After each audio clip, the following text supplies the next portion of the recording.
Assalamualaikum warahmatullahi wabarakatuh. Baik, di sini kami akan menjelaskan tentang perkembangan pendidikan di USA pada abad ke-20, yaitu salah satu mata kuliah sejarah pendidikan yang diampu oleh Ibu Heni Kusmawati MSI, yang disusun oleh Lailatul Nikmah NIM 1121011 dan Rika Puji Astuti NIM 1121020.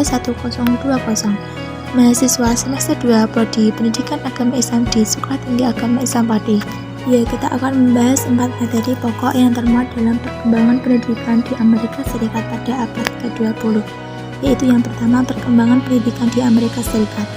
Yang kedua, konsep pendidikan Dr. Montessori. Yang ketiga, konsep pendidikan di Miss Helen Park Schools. Yang keempat, pengaruh DW dalam perkembangan pendidikan di dunia. Kemudian pembahasan pertama mengenai perkembangan pendidikan di Amerika Serikat. Pendidikan di Amerika Serikat telah dimulai sejak zaman ekonomi penjajahan yang berorientasi pada agama. Orientasi pendidikan di Amerika tergantung dari sastra sosialnya. Selalu bagi masyarakat yang mempunyai sastra sosial ke bawahnya bisa mendapatkan pendidikan yang namanya sekolah. Sekolah ini hanya mengajarkan membaca, menulis, berhitung, dan agama. Sedangkan masyarakat pada sastra sosial ekonomi ke atas mendapatkan pendidikan di sekolah Latin dan kolagen. Tujuan dari sekolah ini adalah untuk menjadi pemimpin gereja, pemimpin masyarakat, maupun pemimpin negara. Kemudian dari sini dapat disimpulkan bahwa terdapat perbedaan kebebasan pendidikan bagi anak lelaki dan wanita. Hal ini berarti menggambarkan bahwa pendidikan di Amerika mengalami diskriminasi pada wanita pada saat itu. Pada tahun 1776, ternyata membawa pengaruh bagi pendidikan di Amerika, sehingga melahirkan aliran yang dikenal sebagai gerakan public school atau sekolah umum, dengan tidak memandang anak kulit putih, baik pria maupun wanita, dalam menempuh pendidikan. Namun, public school ini mengalami pro dan kontra yang disebabkan oleh campur tangan pemerintah Amerika itu sendiri. Gerakan reformasi yang membawa perubahan pendidikan di Amerika, yaitu gerakan Vermontaso, diawali pada tahun 1958 sampai pertengahan tahun 1970-an. Perjalanan karir dari public school ini mengalami kemerosotan pada awal tahun 1980-an. Hal ini disebabkan oleh hilangnya kepercayaan umum dan moral profesional yang rendah. Yang kedua yaitu tentang konsep pendidikan Montessori. Sebelum kita menuju ke metode Montessori, sebaiknya kita mengenal biografi singkat Mario Montessori.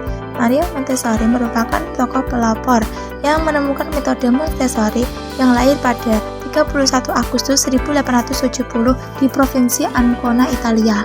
Metode Montessori pada prinsip sederhana merupakan metode pendidikan untuk anak yang dalam penyusunannya didasari dengan teori perkembangan anak itu sendiri.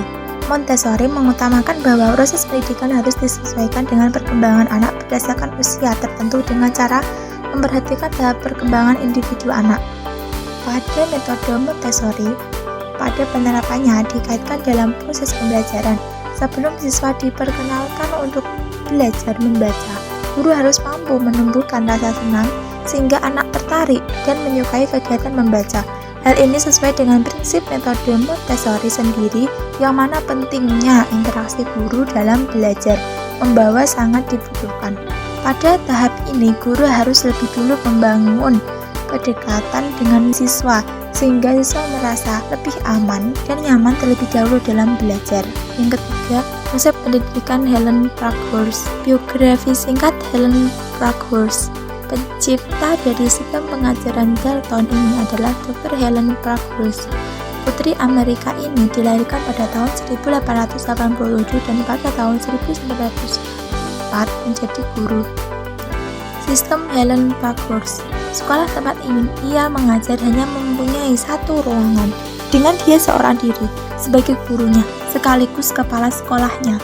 Dalam kelas itu duduklah 40 orang murid-muridnya dari berbagai golongan dan etnis yang berlainan tingkatan kelasnya. Adapun yang pokok dari sistem Dalton adalah sebagai berikut. Pelajaran dengan sistem klasikal tidak dihilangkan, pengajaran atau pembelajaran harus disesuaikan dengan sifat tiap individu, keaktifan atau autoaktivitas, berhubungan dengan keaktifan yang bebas, sifat individual atau perseorangan harus diimbangi dengan latihan-latihan kerjasama. Inti dari sistem Dalton ini adalah bahan pembelajaran yang diberikan sekaligus dalam bentuk tugas.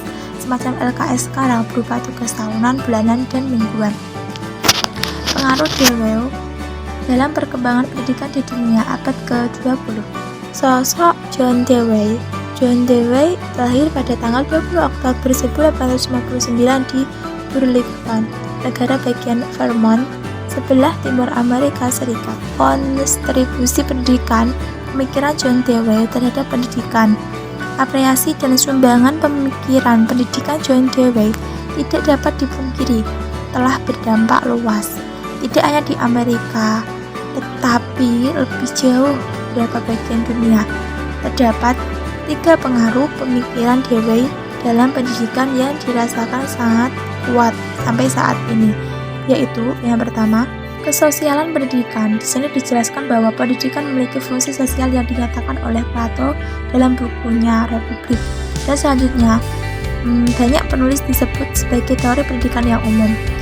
2. Memberikan bentuk dan substansi baru terhadap konsep keberpusatan pada anak atau child-centeredness.